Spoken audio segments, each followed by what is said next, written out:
शांति बैठिएगा। आज बार थोड़ा सा ना हिंदी वाला चेक होइल है, इंग्लिश वाला बाकी है, ले लीजिए। नहीं मेरा क्या जाता है। सबसे बड़ा आश्चर्य की बात यह है, रविकांत को उतना कैसे आया 32। राधिका को दो, रुपेश ना है आज हो। हे। हाँ लो, कोई नहीं देखेगा किसी का। लो लो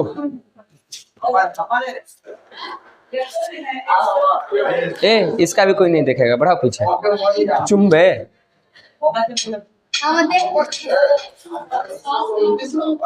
ले आदित्य पका लेके फिर में रहा है।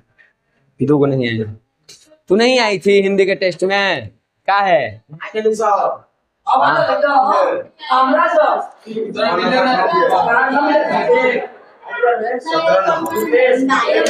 रुपेश ना आया है।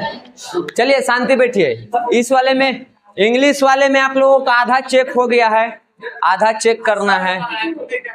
और हो सकता है एक आध दिन टाइम ले लेगा है कि संडे को जो टेस्ट हुआ है वो अभी तक हम चेक ना किए, वो भी करना है ना। तो चेक करवा देंगे, दे देंगे, गुड़िया के चेक कर देंगे। और गया ना होगा तो मैं हिंदी वाला अभी लगता है रोशन नाम से दिए। कौन रख लिया रे? रुपेश मिल गया। रुपेश तो यहाँ है, मारेंगे बस सीधे हो जाएगा। वो रोशन है, अपना ना चिन्हाई था वो।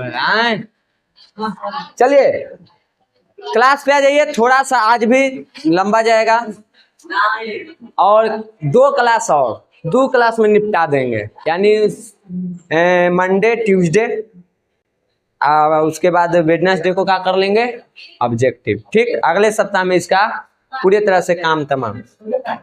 आए टेस्ट एसएसटी के जहां तक पढ़ाई हुआ है इसमें से सिर्फ ऑब्जेक्टिव डालेंगे, कुछ सब्जेक्टिव डालेंगे, इजी वाला डालेंगे। वो तो एकदम डालेंगे। हिंचिन वाला ऐसी मिला है प्रिंट, हिंचिन का भी ना मिला है प्रिंट है। आहे दादा, अच्छा ठीक, क्वेश्चन हम डाल देंगे, तू नहीं बना लेगा, बाद में फिर देंगे। दम्मा धरो क्वेश्चन है। हाँ जी, क्वेश्चनों डालेंगे, तू नहीं बनाइयो लेगा अगर पढ़ ले होगा बढ़िया से तब। हाँ जी, सब्जेक्टिव की बात कर रहे हैं। अब वो तो बनाते वक्त ना चैप्टर के अनुसार कई गो चैप्टर है, सब में सब मिला के पूरा करना है। चलिए इधर देखिए, छूट गया है। और एगो लगता है थी में छूटल, इकोनॉमिक्स में भी मुद्रा साख होला न मिला है। मेन बात इसको लिखने में हमको टाइम लग जा रहा है ना, मेन 2-2 3-3 घंटा टाइम बर्बाद हो जा रहा है। चलिए देखिए, आज हम लोग पढ़ेंगे, कल हम लोगों ने सविनय आंदोलन पढ़ा, आज हम लोग सिर्फ और सिर्फ किसान आंदोलन पढ़ेंगे। यहाँ पे आएगा गांधी जी के आंदोलन। हम लोगों ने गांधी जी के असहयोग आंदोलन और सविनय आंदोलन को पढ़ लिया है, लेकिन ये दोनों आंदोलन करने से पहले गांधी जी 3 आंदोलन और किए थे, जिसमें से 2 किसानों के लिए था और 1 मजदूरों के लिए। और पहला था तुमको सत्याग्रह आंदोलन, जो कि हमने के बिहार से शुरू हुआ था। तो आज जो हम लोग पढ़ने वाले हैं वो सबसे पहले कहाँ जाएंगे, 1917 में जो सत्याग्रह हुआ है वो, उसके बाद वाला गांधी जी के आंदोलन हम लोग पढ़ लिए हैं। आज उसके पहले वाला पढ़ेंगे, क्योंकि किसान आंदोलन करके जितना भी किसान आंदोलन हुआ है उस सबको एक ही जगह दिया गया है, तो उसमें गांधी जी वाला पहले आएगा। देखिए सबसे पहला सवाल आएगा कि आखिर में किसान आंदोलन करेगा क्यों, क्या जरूरत पड़ेगी। तो आप लोग 8 में भी पढ़े, हम बता देते 8 में कि 10th में ये सारी चीजें आपके लिए इंपॉर्टेंट होगी। लगभग देखो तो एक ही चैप्टर में आपको 8 का पूरा किताब घुसा हुआ है जहां तहां से। ठीक, यहाँ पे अब किसान की बात हो रही है। तो 8 में भी हम बताए थे कि अंग्रेज जितना भी नीति बनाया, उन सभी नीतियों में वो शोषणकारी नीति ही बनाया था, और चैप्टर के शुरुआत में भी ये बात बताए थे।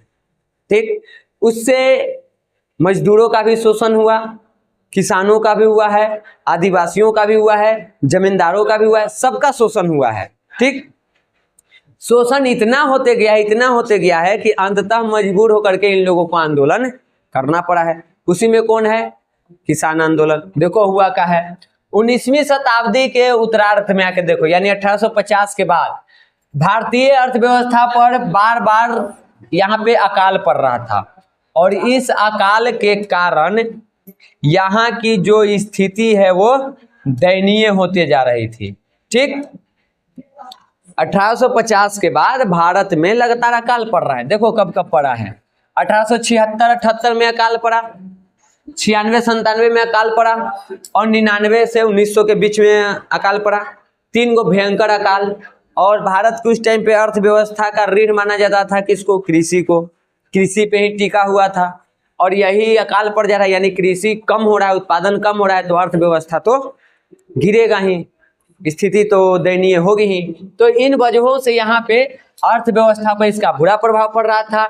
इससे जो कृषक वर्ग के लोग थे या जो बाकी के कमजोर लोग थे, उनको भूखमरी के कारण मृत्यु हो रही थी, मर रहे थे लोग। उस टाइम के कुछ पिक्चर्स ऐसे मिल जाएंगे जिसमें व्यक्ति को तुम देखोगे भारतीयों का, तो शरीर है और उसमें सिर्फ चमड़ा है, मांस नाम की चीजें नहीं है, हड्डी गिन सकती है कै गो है, इसका कंकाल बना हुआ है।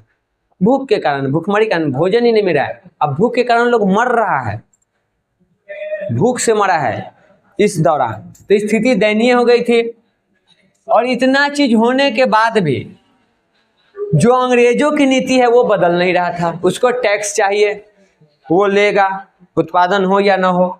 यहाँ से एक चीज और सीखने को मिला था कि अगर ज्यादा उत्पीड़क हम भूमि कर लगाएंगे, अगर हम इतना टैक्स लेने लगे किसान से कि किसान उसको देने में सक्षम ना हो, तो उसका कुप्रभाव क्या होता है वो भी यहाँ देखने को मिला था। ठीक, भारत के अलग अलग जगह पर इसके खिलाफ किसान आंदोलन कर रहे थे, क्योंकि टैक्स देना पड़ रहा था, उत्पादन हो ही नहीं रहा है, टैक्स देना है।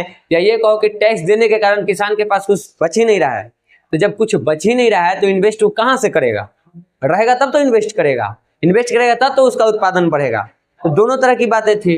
तो किसान इसके खिलाफ आंदोलन कर रहा था, और इसी के परिणाम स्वरूप यहाँ पे अंग्रेजी भू राजस्व के नीति में कई सारे परिवर्तन करना पड़ता है, तरह तरह के टेनेंसी एक्ट लाना पड़ता है।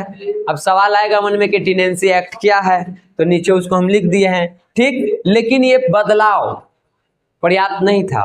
स्थिति इतना खराब हो चुका था, इतना खराब हो चुका था कि इन बदलावों से भी उसका कोई अच्छा प्रभाव देखने को नहीं मिल रहा था। तो दिमाग में अगर टेनेंसी एक्ट, देखो ये क्या होता है, यह एक ऐसा कानून होता था जिसे ब्रिटिश सरकार ने किसानों के हित के रक्षा के लिए लागू किया था। यानी किसानों के लिए लागू किया जाता था, जमींदारों के लिए लागू किया जाता था, ताकि उनको कुछ संरक्षण मिले। तो उससे संबंधित जितने भी कानून पारित होते थे उन सभी को क्या कहा जाता था?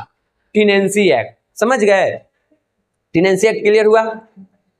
स्थिति खराब है, अंग्रेज बदलाव कर रहा है, टेनेंसी एक्ट ला रहा है किसानों के लिए, उसके रक्षा के लिए नियम कानून बना रहा है, लेकिन उसका कोई अच्छा प्रभाव देखने को नहीं मिल रहा है, क्योंकि स्थिति बहुत ही दयनीय हो चुकी थी।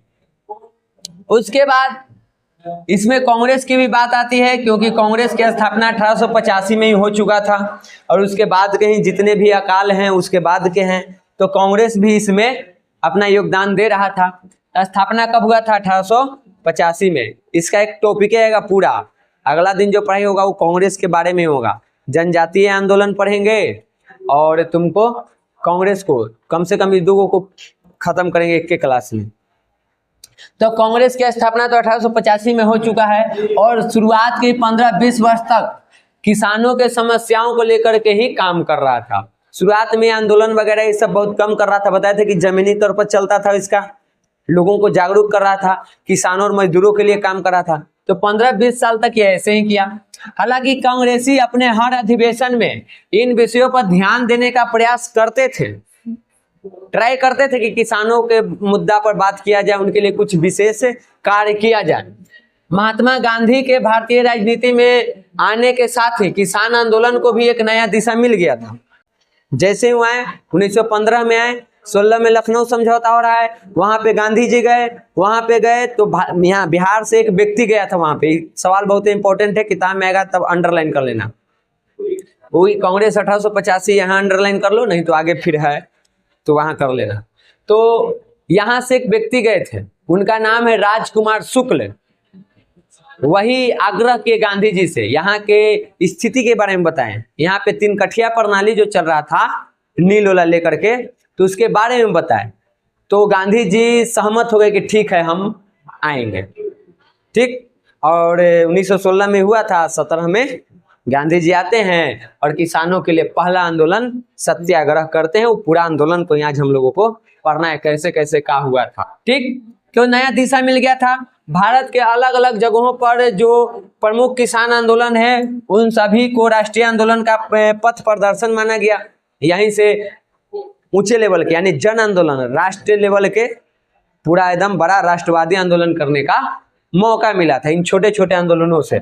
यहाँ से इनको जोड़ के यहाँ से प्रेरणा लेके किया गया था। ठीक, अब वो कौन कौन से बड़े बड़े आंदोलन रहे किसानों का उसको देखो। सबसे पहला आंदोलन है हम लोगों का सत्याग्रह। ठीक, सबसे पहला कौन रहा है?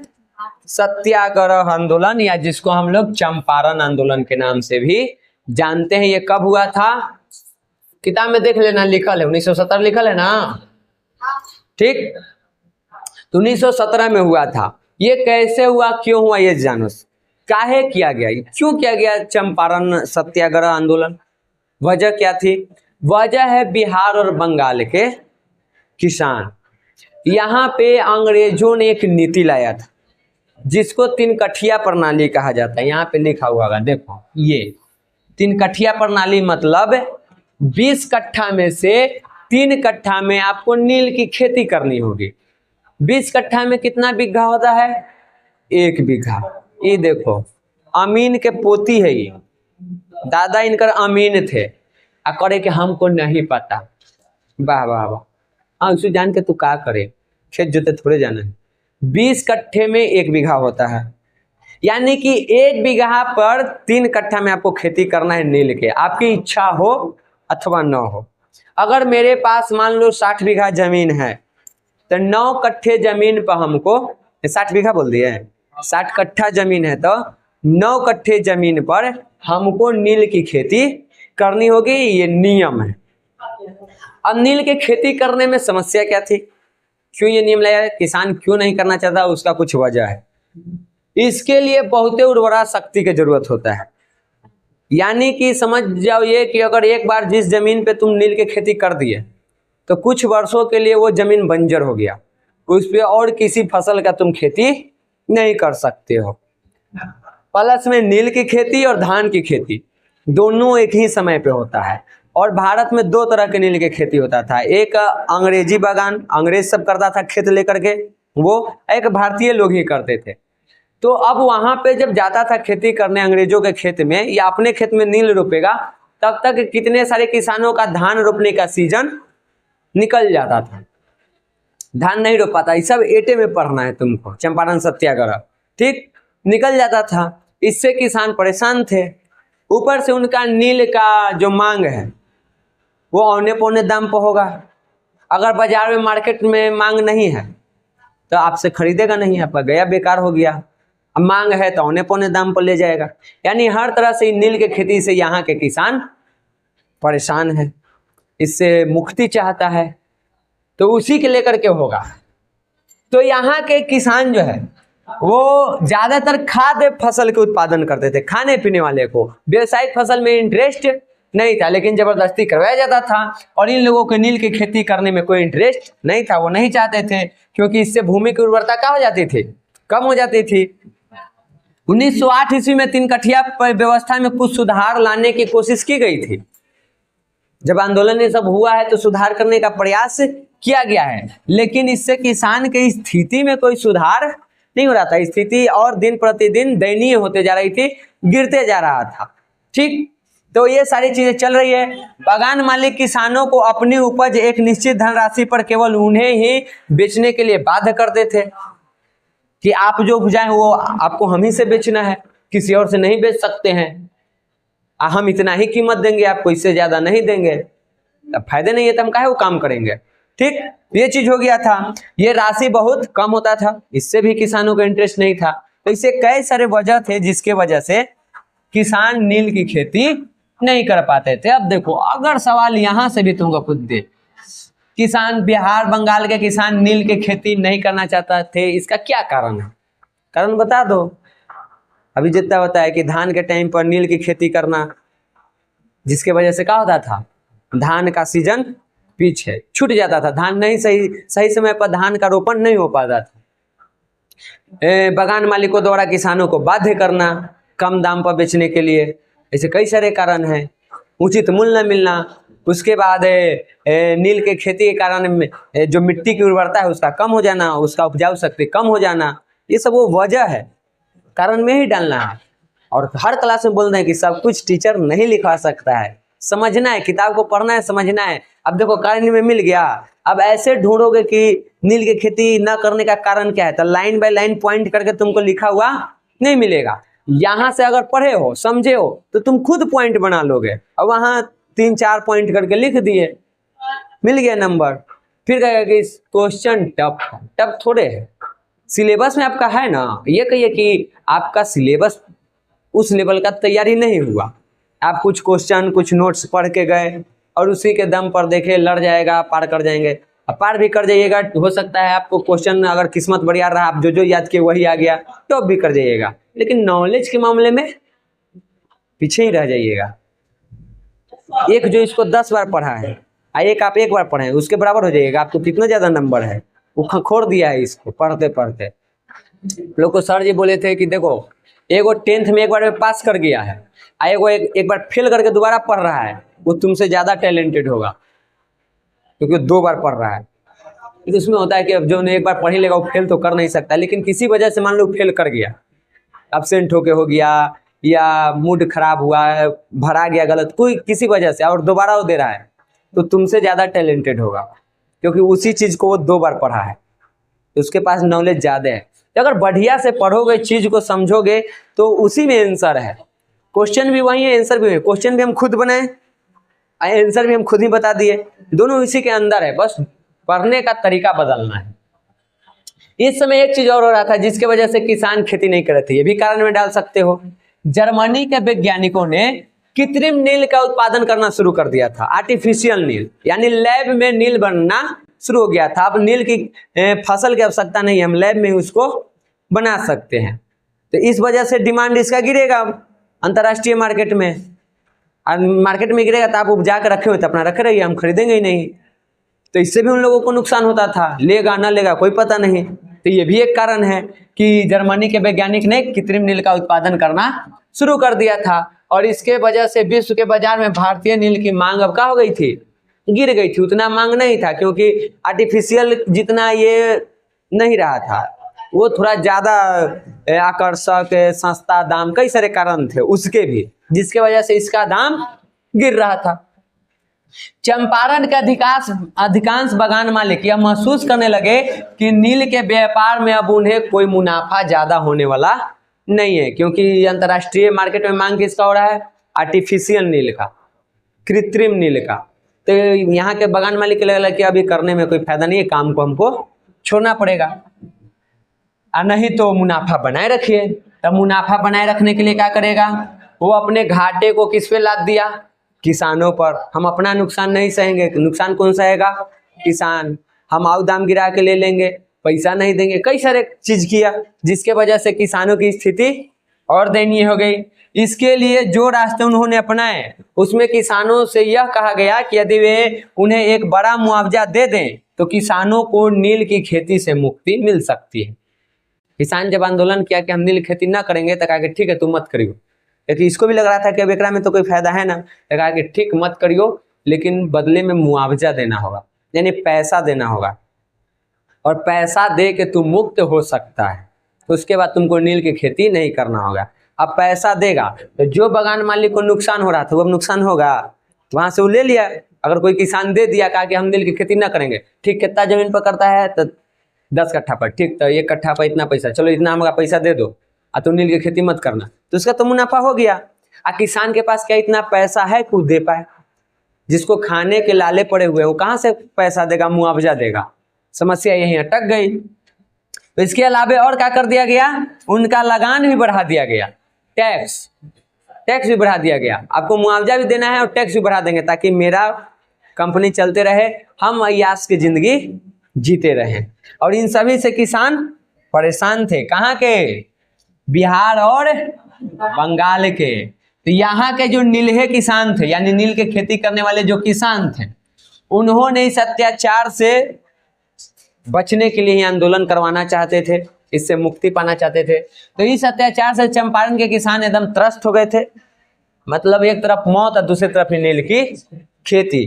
तुमको 8 क्लास में बताए थे कि एक किताब है नील दर्पण, उसमें लिखा हुआ भी है कि ये एक दो व्यक्ति का वर्णन है कि एक व्यक्ति दूसरे व्यक्ति से कहता है कि अब हम गांव छोड़ देंगे, हम मर जाएंगे, लेकिन नील की खेती हम नहीं करेंगे।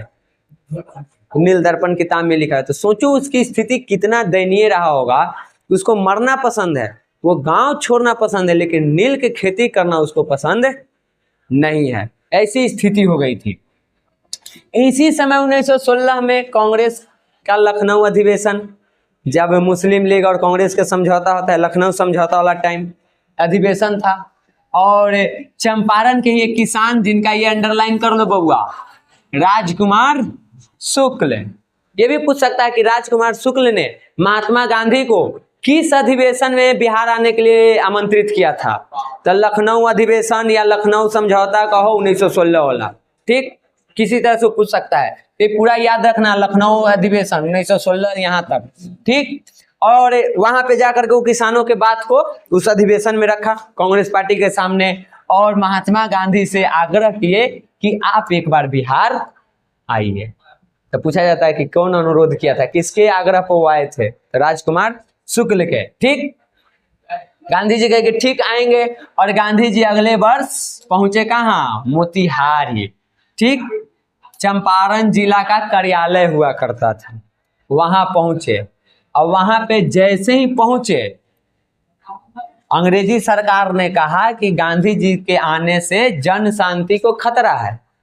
पता था ये आएंगे तो आंदोलन करेंगे, तो कि खतरा है इससे। और गांधी जी को रोका गया था कि आप नहीं आइए, ठीक। उनको छूट का गया है, उनको रोक लिया गया था ना कि नहीं आइए, ठीक। लेकिन बाद में सरकार उनको कुछ छुटाना ना है, कहाँ है तो है, देखो हमको लग रहा है कि छूट का गया है, नहीं चंपारण है, यहाँ है।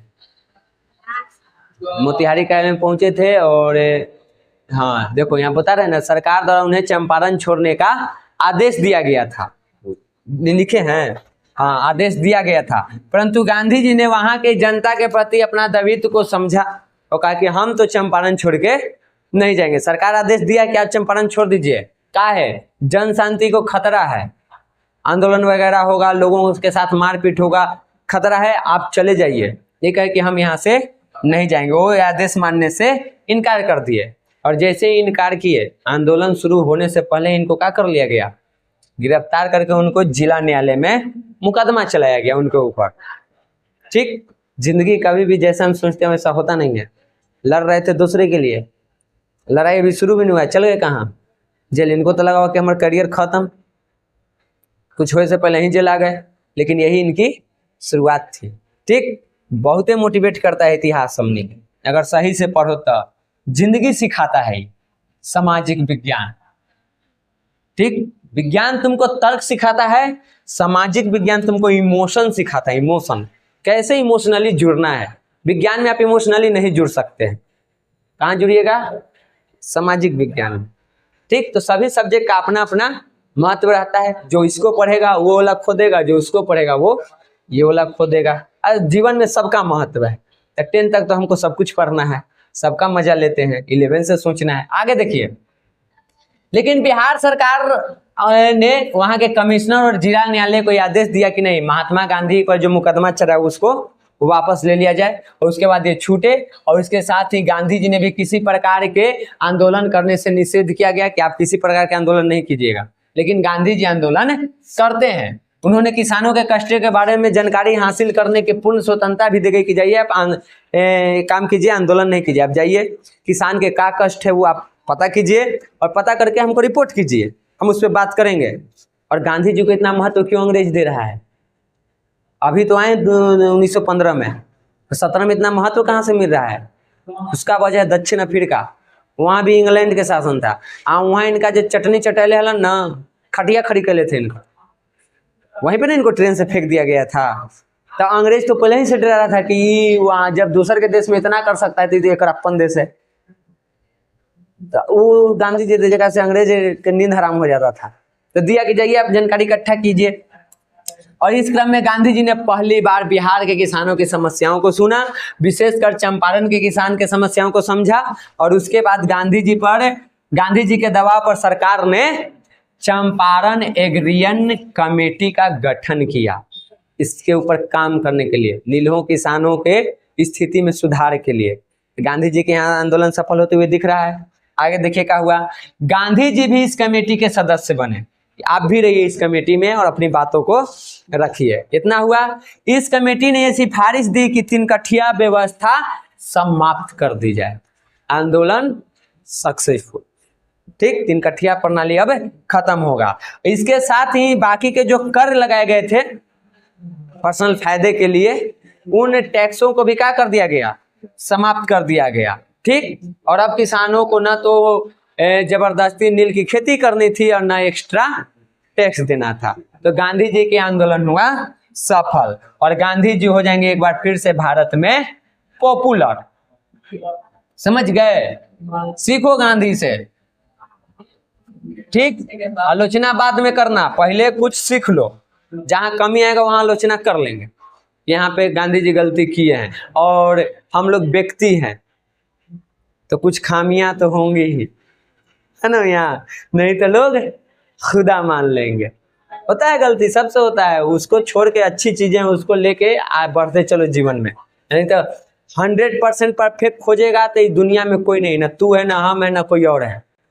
अपने आप से भी कभी सवाल करना, क्या तू 100% सही है? तेरा में कमी नहीं है? सबसे बड़ा चीज हमनी के दिखता ही नहीं है कि हमारे अंदर कमी है। जिस दिन वो चीज दिख जाए ना, फिर तो रास्ता क्लियर है। जो व्यक्ति अपने अंदर के कमियों को देखने लगे, फिर उसको क्या करना? घड़ी काहे देखत है? अरे टाइम होए देना, टाइम हो तो जाइए अपने चल जाए, कोई का बोले का जरूरत है? जाइए टाइम आएगा बैठले चल जाएगा। देखो ना, खत्म कर देंगे। तो इन सभी में बढ़ाए गए लगान के दर में कमी किया गया, अवैध रूप से जो वसूली किया जाता था उसको कम किया गया। अभी देखो यहाँ पे तुमको मिल रहा है परिणाम। पूछा जाए कि चंपारण आंदोलन के परिणाम क्या हुआ? कारण पीछे पढ़ लिए, उसके बाद परिणाम, तो ये सब उसका परिणाम है, ठीक ना। अगर पूछे तो यही लिखना है तुमको, पॉइंट पॉइंट बना के लिख देना है, ठीक। उसके बाद एक चीज और कहा गया कि जो किसानों के, कहा गया कि जो वसूली अवैध रूप से किसानों से की जा चुकी थी उसका 25% किसानों को लौटाया जाए। मान लो जो टैक्स ले लिया था गलत तरीके से, तो उसमें 100 में से 25 रुपए उसको वापस लौटाया भी गया। कमेटी के इन सिफारिशों को 1919 के चंपारण एग्रियन एक्ट के रूप में पारित भी किया गया। नियम भी फिर बना, कानून भी 1919 में जाकर के, ठीक। यह आंदोलन किसानों की समस्याओं से संबंधित था, परंतु गांधी जी के अधिकांश सहयोगी जो शिक्षित मध्यम वर्ग से थे बिहार में, जैसे कि हमारे बाबू राजेंद्र प्रसाद हो गए, आचार्य कृपलानी हो गए, गोरख प्रसाद, ब्रज किशोर प्रसाद, धरणीधर प्रसाद, ये वो लोग हैं जिन्होंने चंपारण आंदोलन में गांधी जी का साथ दिया। यह आंदोलन किसानों के लिए था, लेकिन फिर भी ये लोग साथ दिए क्योंकि ये पढ़े लिखे थे, इनको समझदारी थी, तो समझ था कि यहाँ पे इनको सपोर्ट के आवश्यकता है। और यहीं से राजेंद्र प्रसाद गांधी जी से इतना प्रभावित होते हैं कि एकदम समझो कि उनका फैन हो जाते हैं। उनके ऊपर तो 3-4 किताब लिख दिए हैं ये गांधी जी के ऊपर, ठीक। तो यहाँ से ये लोग साथ में आते हैं और अपना भूमिका निभाया आंदोलन को सफल बनाने में। स्थानीय महाजन और गांव के जो मुख्तियार थे उन लोगों ने भी गांधी जी को सहयोग दिया। वहाँ के लोग, जमींदार लोग भी इसमें सहयोग दिए। गांधी जी ने इस आंदोलन में अपने सिद्धांतों को नहीं भूला, उसी को आधार बनाए थे। क्या चीज? सत्य और अहिंसा। गांधी जी का एक ही हथियार है, दो हथियार है, एक है सत्य और एक है अहिंसा। तो आंदोलन पूरे तरह से सत्य पे रहेगा और अहिंसावादी रहेगा। आपकी दुनिया में कौन आदमी जो झूठ नहीं बोलता है? अगर मेरे झूठ बोलने से किसी व्यक्ति का भला होता है तो हम 1000 बार वो झूठ बोलेंगे। अगर मेरे झूठ बोलने से किसी का घर बसता है, किसी के जिंदगी में खुशियां आती है, तो वैसे झूठ हम 1000 बार बोलेंगे। समझ गए? अगर मेरे झूठ बोलने से मेरे देश का भला हो सकता है तो हम 1000 बार झूठ बोलेंगे, भले हम आपको हजारों दाग लग जाए उस बात को लेकर के, लेकिन हम वो झूठ बोलेंगे। अगर हमको लग रहा है कि मेरे झूठ बोलने से तुम्हारे जीवन में बेहतर हो सकता है तो हम एकदम तो आंख में आंख डाल के झूठ बोलेंगे, क्योंकि वो कॉन्फिडेंस रहेगा कि हम तुम्हारे बेहतर के लिए झूठ बोल रहे हैं। इंपॉर्टेंट ये नहीं है कि क्या बोल रहे हैं, इंपॉर्टेंट ये है क्यों बोल रहे हैं, इसका परिणाम क्या है। दिमाग को जगाओ, तेज दिमाग वाला बनो, झूठ नहीं बने दे। झूठ बोलने में क्या किया पटाखें के हम जा रहे हैं यूपीएससी के एग्जाम देवे आए, हमारे घर किसी का डेथ हो गया, तब वहाँ झूठ बोला तो मेरे लिए अच्छा है कि खराब है? अच्छा चीज ना है कि ना तो हमारा करियर बर्बाद हो जाएगा। तो कुछ झूठ अच्छा भी होता है। एक व्यक्ति है, उसका नाम है जॉन स्टुअर्ट मिल। उसने कहा है सभी विचार न तो पूर्णतः सही होते हैं और न तो पूर्णतः गलत होते हैं। इसलिए जब हम किसी विचार को दबाते हैं तो अच्छे वाले के साथ बुरा दब जाता है और बुरे वाले के साथ अच्छा। और इसीलिए हम कहते हैं कि व्यक्ति अच्छे और बुरों का मिश्रण है। बस आपकी नजरिया क्या है देखने का, वो देखिए। वही व्यक्ति किसी का शत्रु है, वही व्यक्ति किसी का भाई से बढ़ के भी मित्र है। वो डिपेंड करता है एक दूसरे के व्यवहार पर, विचार पर। समझ गए? बाकी अगर तुरा में 100% खराबी रहेगा तो भगवान तुरा तुरंत वध करके लेके चल जाएंगे, ठीक ना, रहे ना देंगे धरती पर। तो धरती पर का मतलब तुरा में कुछ अच्छाई अभी बचल है, भले दुनिया को नहीं दिख रहा है, तुरा शायद न दिख रहा हो, लेकिन कुछ तो है अच्छा, तभी तो जिंदा है। फालतू चीज के भगवान यहाँ न रखा तीन कहते चल आ हमारा भी आओ, तू है इसका मतलब तुम्हारा कोई उद्देश्य है। अब उद्देश्य को पहचान गया तो ठीक, ना पहचाना था आउट ठीक। पहचानने के बाद टेंशन में आ जाएगा। इधर देखो, तो इसका हथियार बनाए और चंपारण सत्याग्रह सफल हुआ। और इस आंदोलन के बाद जितने भी किसान आंदोलन हो रहे थे जमीनी तौर पर, उन सबको एक नया बल मिला। और आगे चल के वही आंदोलन है तुमको राष्ट्रीय आंदोलन का स्वरूप धारण किया, उसका पथ दर्शक बना, यानी मार्गदर्शक बना। ठीक, आगे देखिए। उसके बाद गांधी जी शुरू करेंगे, खेड़ा आंदोलन। ठीक, देश के अन्य भागों में भी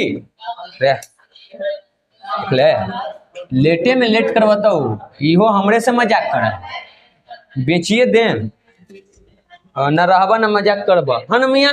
इधर देखो, देश के अन्य भागों में भी किसान आंदोलन हो रहे थे और वैसा ही आंदोलन हो रहा था कहाँ? गुजरात के खेड़ा नाम के जगह पर। ये जिला हुआ करता वहां पर।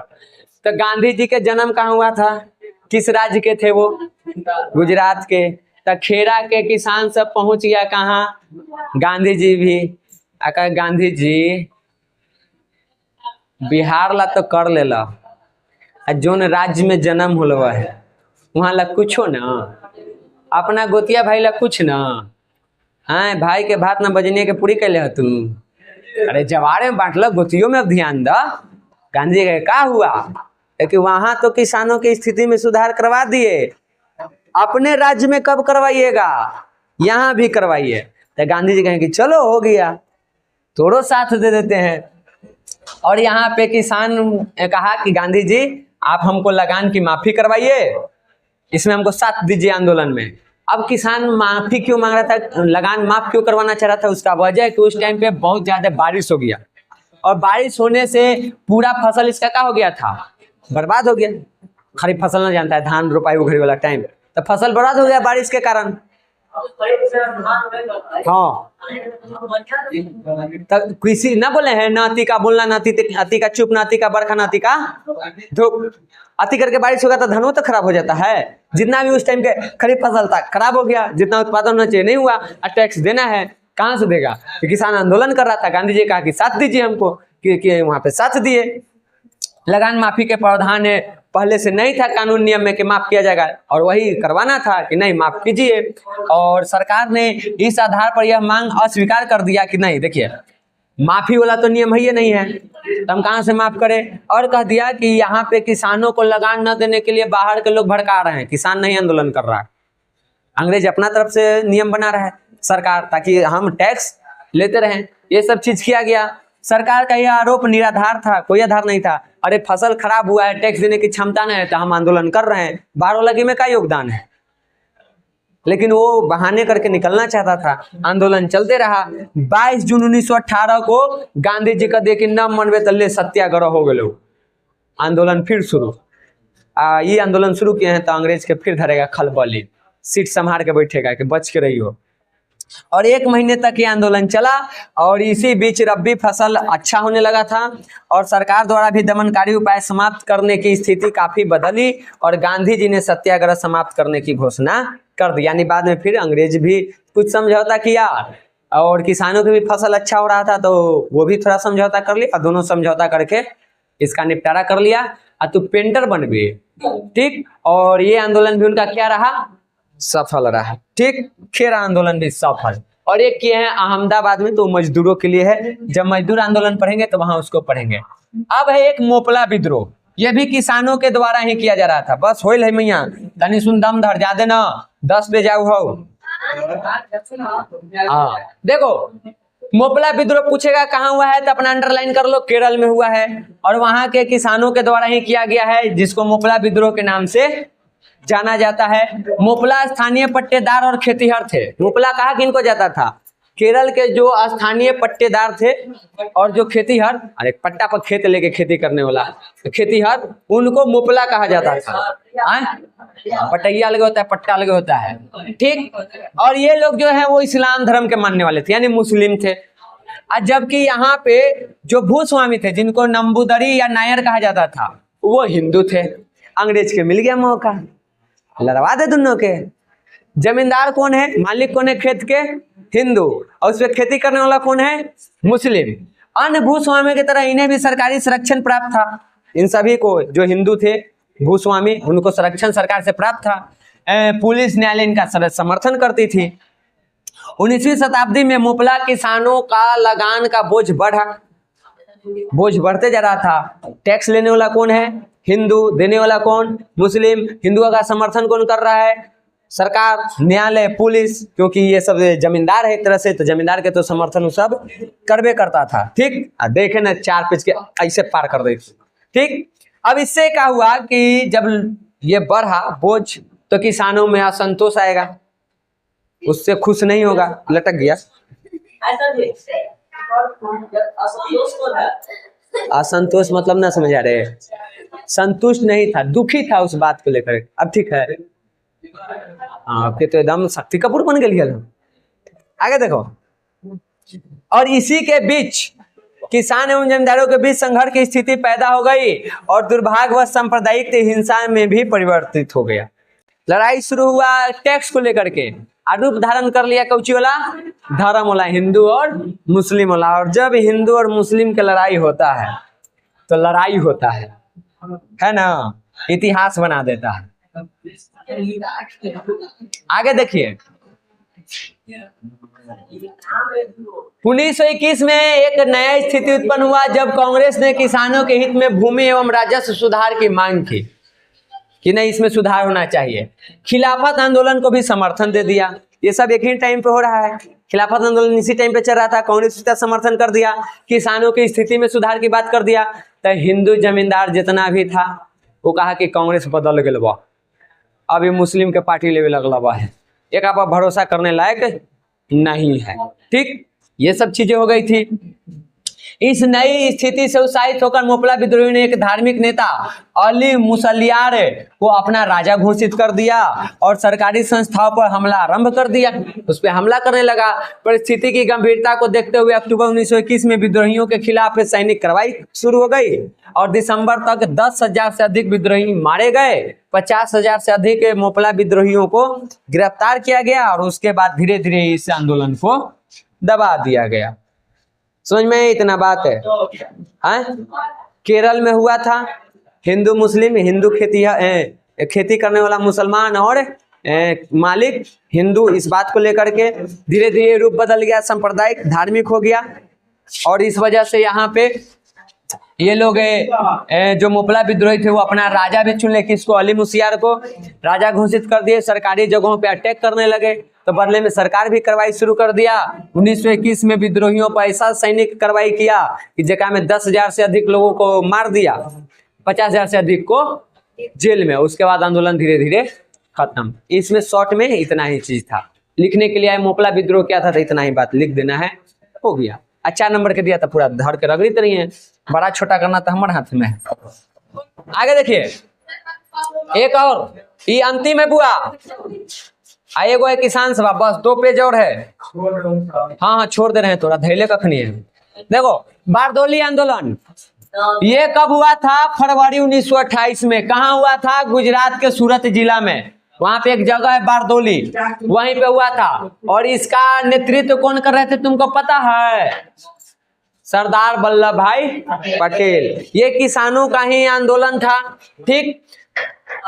सरकार द्वारा गठित बारदोली जांच आयोग की सिफारिशों से भी किसान के संतुष्ट नहीं थे। वहां पे जो किसानों की स्थिति थी उसको लेकर के ये बनाया गया बारदोली जांच आयोग, लेकिन इससे वो खुश नहीं थे और आंदोलन कर रहे थे उसके खिलाफ। और इसका नेतृत्व कौन किए? सरदार वल्लभ भाई पटेल, ठीक। यहीं पे इनको सरदार की उपाधि मिली थी। पहले ये वल्लभ भाई पटेल थे और बारदोली आंदोलन में, और जहां तक हमको पता है महिलाओं ने इनको ये उपाधि दिया था सरदार के। सरदार मतलब मालिक, मुखिया, तो सरदार वल्लभ भाई पटेल बन गए, ठीक। तो ये इसका समर्थन किए थे और जो भी इनकी समस्या थी उस समस्याओं के खिलाफ ये लड़ के आगे उसके खिलाफ कार्रवाई भी किए। ये तो आंदोलन का नेतृत्व कर रहे थे। कुछ लोग और भी थे जो इस आंदोलन का समर्थन कर रहे थे, जैसे के.एम. मुंशी, ठीक, संविधान सभा में बहुत बड़ा नाम है इनका। लालजी नारंगी, ये लोग कैसे किए? बंबई विधान परिषद की सदस्यता से त्याग पत्र दे दिया। कहा कि अगर गुजरात के बारदोली के किसानों के लिए सही न्याय नहीं हुआ तो हम विधान परिषद में नहीं रहेंगे, इस्तीफा दे दिए। कौन कौन? के.एम. मुंशी और लालजी नारंगी, समझ गए, दे दिए। फलस्वरूप सरकार को ब्लूमफील्ड और मैक्सवेल के नेतृत्व में, 2 व्यक्ति के नाम है, फिर से एक जांच समिति का गठन करना पड़ा और उसमें ये पता चला कि नहीं, जो टैक्स वगैरह ये सब लादा गया है, वृद्धि किया गया है, वो गलत है, इसमें सुधार होना चाहिए। और अंततः वो सुधार किया जाता है और सरदार वल्लभ भाई पटेल की बारदोली सत्याग्रह सफल होता है। यहाँ तक क्लियर हो गया ये हो। अब आइए 2 पेज और है, ये तन्नी को मेन है ईना, ये है सहजानंद सरस्वती। हाँ देखो इनके बारे में पढ़ो। किसान सभा के गठन, किसानों के लिए एक अलग सभा भी बनाया गया जहाँ पे वो अपनी बातों को रखें।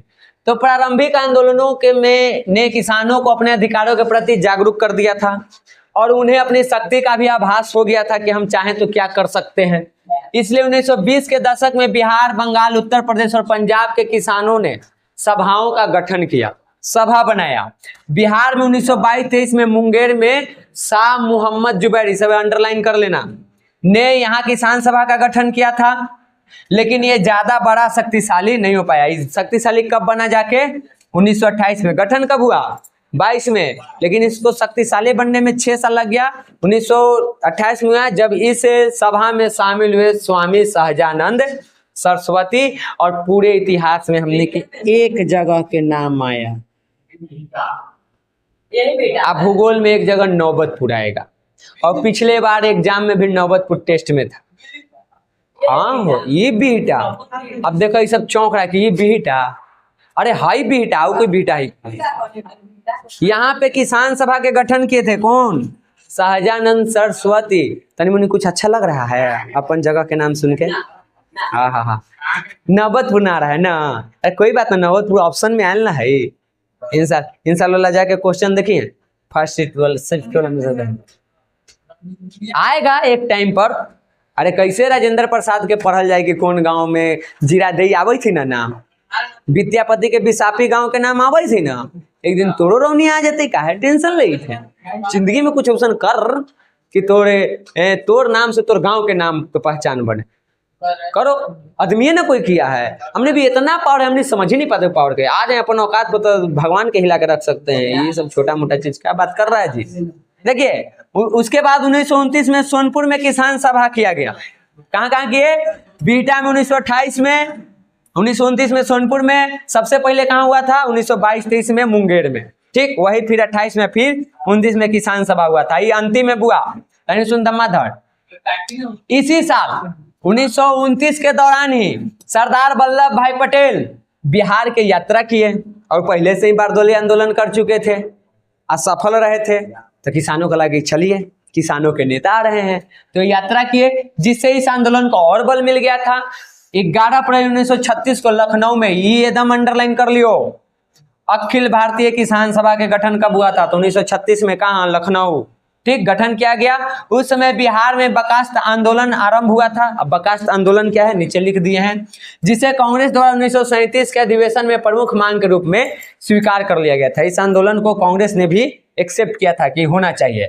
इसी के साथ ही किसानों की समस्याएं राष्ट्रीय आंदोलन में भी मुख्य धारा के साथ जुड़ गया था। राष्ट्रीय आंदोलन में भी बहुत बड़ा भूमिका निभाया था। बर्खास्त आंदोलन क्या था? बिहार का एक महत्वपूर्ण किसान आंदोलन था ये, जो जमींदारी प्रथा और भूमि पर किसानों के अधिकारों को लेकर के लड़ा गया था। उसी के लिए लड़ाई चल रहा था, जिसको नाम दिया गया बर्खास्त आंदोलन। क्लियर है यहाँ तक? तो आज आप लोगों को ये क्लास यही रहा, 2 क्लास और है, उसके बाद एक चैप्टर तुम्हारा खत्म हो जाएगा।